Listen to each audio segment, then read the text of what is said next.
Halo kawan pajak. Direktorat Jenderal Pajak sedang mereformasi Core Tax Administration System. Ingin tahu pembaruan layanan perpajakan?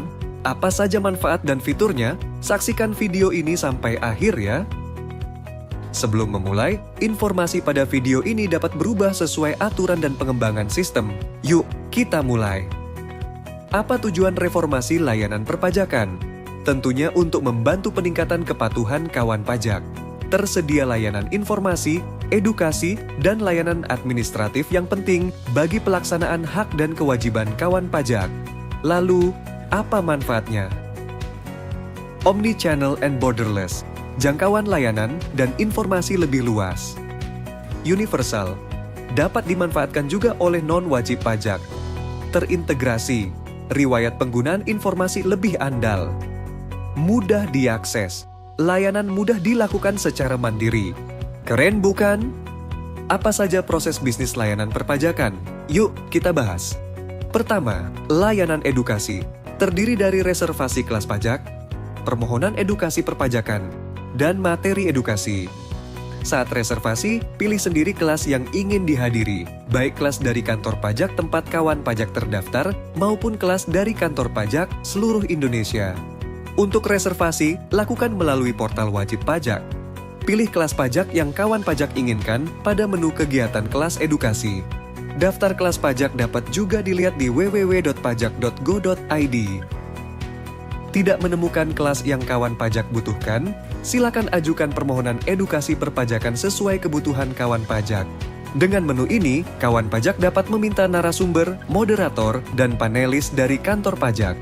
Termasuk untuk kegiatan kawan pajak berupa pelatihan atau pendampingan bagi pihak ketiga seperti Business Development Service, serta uji pemeringkatan relawan pajak bagi pihak tertentu. Permohonan edukasi dilakukan lebih mudah melalui portal wajib pajak. Ajukan permohonan pada menu buat permohonan program edukasi. Permohonan edukasi dapat juga disampaikan tertulis melalui pos atau jasa ekspedisi, atau disampaikan secara langsung ke kantor pajak. Kawan pajak ingin belajar pajak secara mandiri? Manfaatkan materi edukasi yang tersedia dalam layanan edukasi.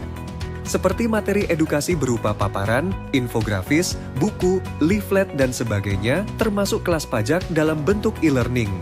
Materi edukasi dapat diperoleh dari portal wajib pajak. Cari materi dan kelas e-learning yang sesuai pada menu education material. Kedua, layanan informasi dan pengaduan. Layanan komunikasi dua arah kawan pajak, termasuk non-wajib pajak, dengan Direktorat Jenderal Pajak. Dengan layanan informasi perpajakan, kawan pajak dapat melihat informasi perpajakan secara umum maupun informasi terkait kawan pajak sendiri. Seperti riwayat interaksi informasi pajak, baik yang berasal dari sistem DJP maupun luar DJP. Bagaimana bila kawan pajak puas atau tidak puas dengan layanan DJP? Manfaatkan layanan untuk mengajukan pengaduan. Seperti terdapat pelayanan perpajakan tidak sesuai ketentuan, atau terdapat dugaan pelanggaran kode etik dan disiplin pegawai, atau adanya dugaan tindak pidana perpajakan, termasuk yang dilakukan masyarakat umum. Selain pengaduan, tersedia kanal penyampaian saran, baik terkait perbaikan layanan, fasilitas, dan saran lainnya. Kawan pajak dapat juga menyampaikan penghargaan atau ungkapan terima kasih melalui layanan pengaduan ini. Bagaimana cara memanfaatkan layanan dari informasi perpajakan maupun pengaduan, saran, dan apresiasi? Akses layanan melalui 3C. Klik portal wajib pajak. Untuk informasi perpajakan, akses pada menu daftar pertanyaan umum. Untuk materi perpajakan dasar, akses pada menu berikut. Untuk pengaduan, saran, dan apresiasi, akses pada menu berikut. Selain itu, kawan pajak bisa akses live chat di www.pajak.go.id. Kawan pajak bisa juga langsung ke web pengaduan di pengaduan.pajak.go.id. Call, informasi perpajakan maupun penyampaian pengaduan, saran, dan apresiasi dapat menghubungi kontak center 1.500-200.